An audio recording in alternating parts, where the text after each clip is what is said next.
टावरी क़ौम के बारे में इहो चवणु आहे त रूस जो मुल्क अॼु बि मौजूदु आहे। इन जो नालो हूंदो सोशलिस्ट रिपब्लिक। लेकिन उन खां पहिरीं रूस में जेके रियासतूं हुयूं उन में हिकिड़ी रियासत आहे जंहिंजो नालो आहे उज़्बेकिस्तान, ताजिकिस्तान, तुर्कमेनिस्तान। उहे मुल्क आहिनि जंहिंमें घणो करे पंहिंजो इस्लामी इक़दार जेके आहिनि उहे वधीक आहिनि ऐं उते मुस्लमान बि रहंदा आहिनि। लेकिन हुन में उहे रियासतूं हुयूं जंहिंमें कम्युनिज़म बि काफ़ी ज़ोर ते हूंदो हो। चवणु इहो आहे ऐं इहो पंहिंजो त हुते उज़्बेकिस्तान खां कुझु माण्हू मानी जे तलाश में ऐं पंहिंजो लॾ पटाण करे उज़्बेकिस्तान खां उतां खां लॾे रवाना थींदी उतां अफ़गानिस्तान तुर्की जे रास्ते खां बलूचिस्तान में कोयटा वारो रस्तो क्रॉस करे हिन पासे जैकबाद जे वेझो हिकिड़ी नंढी हिकिड़ी पंहिंजो छा चवनि था हिकिड़ो जबल हुयो, नंढी पहाड़ी जेका सा उते अची आबाद थिया ऐं उते अची रहणु लॻा। आसपास जे माण्हुनि पुछियो त भई हे केरु आहिनि? उन्हनि जेके तुर्कमेनिस्तान जा जेके माण्हू आहिनि उहे हिकिड़ी टोपी पाईंदा हुआ।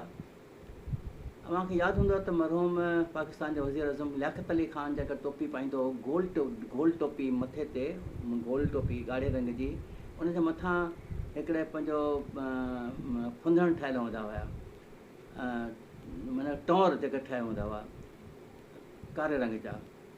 त उहा टोपी उहे जेके माण्हू जेके हूंदा हुआ उज़्बेक जेके आहिनि उहे जेके आहिनि तुर्कमेनिस्तान उज़्बेकिस्तान जा माण्हू जेके आहिनि उहे पंहिंजो पाईंदा आहिनि।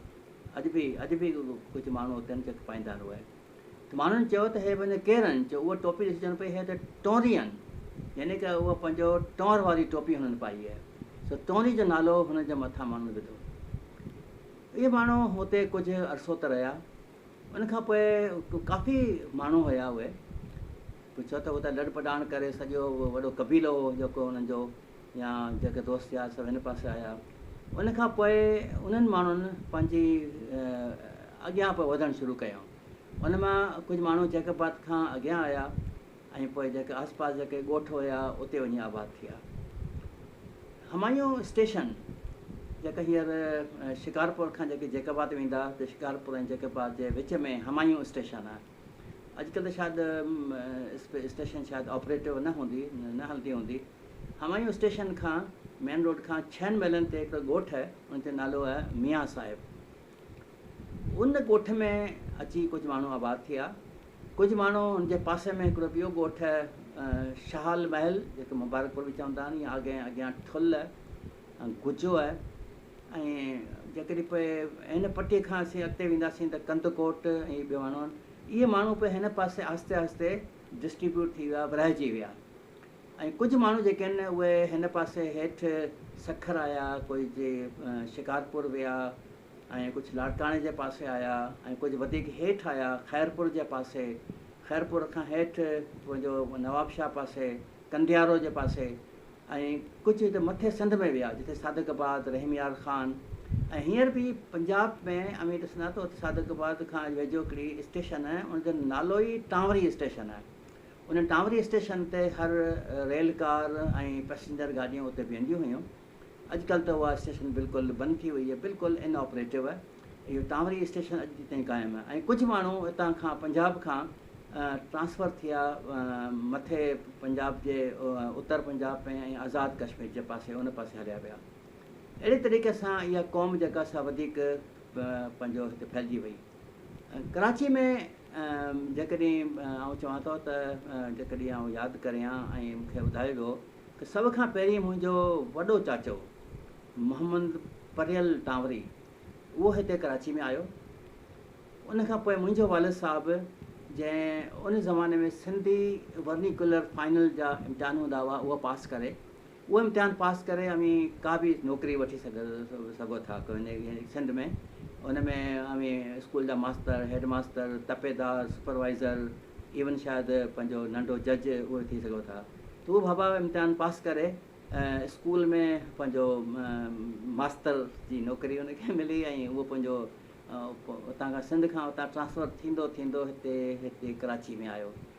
कराची में मलीर में जेको हिकु जाइ है अंदरि ॻोठ है जाम ॻोठ, उते स्कूल में हुनजी पोस्टिंग थी सरकारी स्कूल में, जिथे हुनजी बाबा जी शादी मुंहिंजो नानू मरोम जेको पोस्ट ऑफिस में हुयो, पोस्ट मास्टर हुयो या पोस्टमैन हो, एनी हाउ उन बाबा खे पसंदि कयो ऐं बाबा जी शादी थी। ऐं उन्हनि जी ज़ात टांवरी कोन हुई, उहे शोरे क़बीले जा हुया।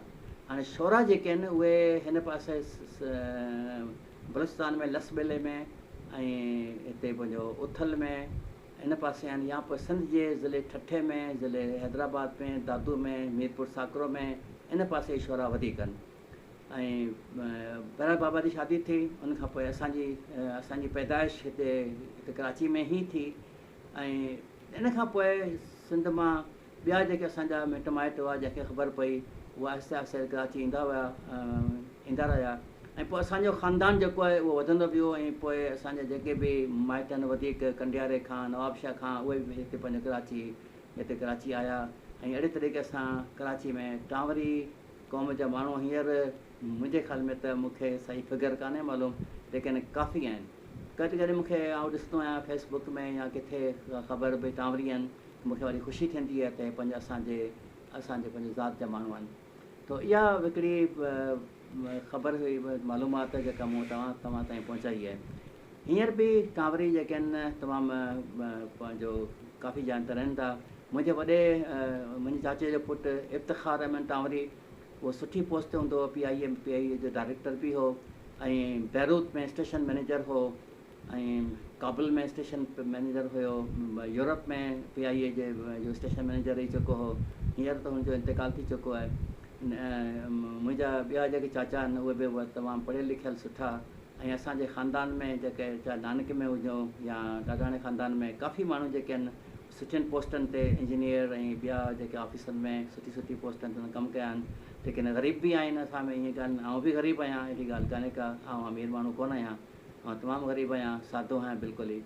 ऐं ख़ुदा अलाह साईं सभिनी खे पंहिंजी हिफ़ाज़त में रखे ऐं अमान में रखे। ऐं मुंहिंजे ख़्याल में मुंहिंजी इहा तमामु इहा पोस्ट जेका सा ॻाल्हि ॿोल सुठी लॻी हूंदी, ज़रूरु मूंखे लिखिजो ऐं मूंखे ॿुधाइजो। ऐं मुंहिंजी जेका इहा यूट्यूब ते जेको चैनल आहे हिनखे प्लीज़ सब्सक्राइब कजो। ऐं कोशिशि कंदुसि त आईंदा बि तव्हांखे सिंधी ज़बान में बि कुझु ज़रूरु इतलात ज़रूरु तव्हांखे पहुचाए सघां। ख़ुदा अलाह साईं असां सभिनी जी मदद करे। आमीन।